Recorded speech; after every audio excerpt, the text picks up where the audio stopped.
20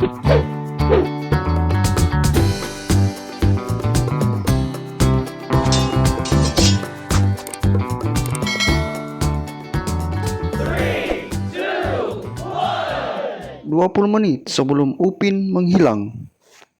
Pada hari itu, Upin dan kawan-kawan berencana ingin bermain di sungai depan rumah Meme. Meme pun bercerita bahwa ia akan memanggil kawan-kawan yang lain, sedangkan Upin akan memanggil Ipin yang sedang berada di rumah Atok Dalang. Upin pun berlari ke rumah Atok Dalang sambil memanggil Ipin. Ipin, Ipin, Ipin, mari bermain Ipin. Ipin, Ipin, di mana kamu Ipin? Setelah menunggu beberapa menit, akhirnya Ipin pun keluar. Ada apa Upin? Upin pun menjelaskan bahwa ia akan pergi bermain di sungai depan rumah Meme bersama kawan-kawan. Ipin pun menjawab, kamu pergi duluan je, nanti aku menyusul. Setelah mendengar jawaban Ipin, Upin pun akhirnya berlari sendiri ke sungai sambil menunggu kawan-kawannya di sana. Upin pun berlari dengan penuh semangat menuju ke sungai depan rumah Meme. Namun, Upin lupa bahwa ia belum meminta izin kepada Kak Ros dan Opa. Upin pun tidak memperdulikannya dan ia langsung bermain di sungai depan rumah Meme. Upin pun nampak bahagia bisa bermain di sungai sambil melakukan atraksi-atraksi yang belum pernah ia lakukan. Upin nampak bahagia bisa bermain di sungai dengan penuh riang. Ia tertawa sambil berenang. Namun Upin lupa bahwa ia belum meminta izin kepada Kak Ros dan Opa bahwa ia akan pergi bermain di sungai depan rumah Meme. Namun tiba-tiba angin bertiup kencang dan langit yang awalnya cerah kini menjadi hitam gelap. Namun Upin tidak memperdulikannya. Namun tiba-tiba Upin terhisap ke dimensi lain. Ia tak tahu di mana ia berada. Yang ada di sana cuma hanya Ipin yang besar yang ingin memakannya. Tanpa Upin sadari bahwa wajahnya pun berubah. Yang awalnya hanya memiliki sehelai rambut, kini memiliki banyak rambut. Kini Upin tak tahu di mana ia berada. Dia hanya terus berlari sambil dikejar Upin raksasa. Ia berlari terus dan berlari. Entah sampai kapan ia akan terus berlari. Namun pada saat yang tidak diduga, ia melihat Opet yang sedang ingin membantunya. Akhirnya Upin dan Opet berlari sambil memikirkan bagaimana cara agar ia bisa keluar bersama-sama.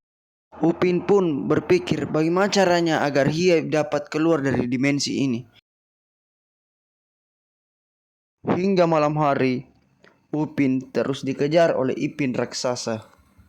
Dan Upin berlari menuju ke atas rumah berharap agar Ipin raksasa tidak bisa mengejarnya. Namun Ipin raksasa masih mengejarnya hingga ke atas rumah. Dan sekarang Upin terus menaiki anak tangga demi anak tangga. Dan ia menaiki anak tangga dengan secepat-cepatnya. Tanpa Upin sadari, ia terjatuh ke dalam sebuah lubang. Dan lubang itu mengembalikannya ke dimensi awal di mana ia berada.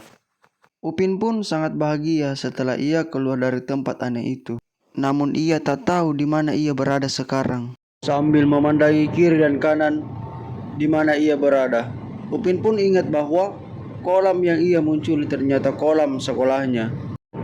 Dan kini Upin berlari keluar dari kolam dan berlari menuju ke rumahnya.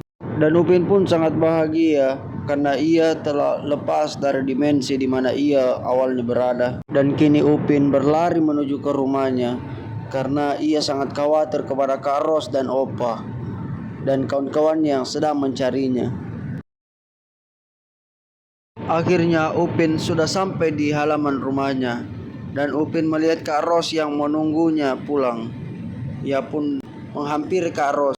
Kak Ros pun menyuruhnya agar ia masuk terlebih dahulu menemui Opa. Nah, Opa sangat khawatir akan kepergian Upin. Upin pun berlari menuju ke rumah dan bertemu warga desa Durian Runtuh. Semua warga desa Durian Runtuh sangat bahagia setelah Upin kembali ke rumah. Dan kini Upin berlari menuju ke dalam rumah dan ingin menemui Opa. Upin pun mencari Opa sampai ke dalam dapur, namun ia tak menemukannya. Dan Upin pun berlari menuju ke toilet untuk mencari Opa. Namun Opa tak ada di toilet. Upin pun berlari ke kamarnya untuk mengganti bajunya. Setelah beberapa menit, akhirnya Opa pun datang. Dan Ipin menceritakan bahwa Upin sudah pulang. Opa pun memanggil Atok Dalang. Dan akhirnya Atok Dalang dan Opa berlari menuju ke rumah Opa. Sambil menunggu Upin yang sedang mengganti baju, Atok Dalang pun menikmati nasi lemak yang sudah dibuat oleh Kak Ros dan Opa.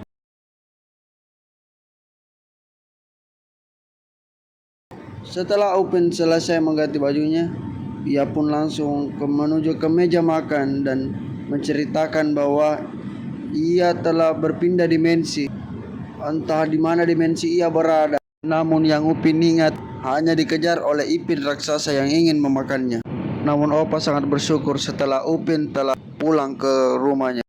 Pesan yang bisa kita ambil dari cerita ini, pentingnya meminta izin kepada kedua orang tua. Terima kasih.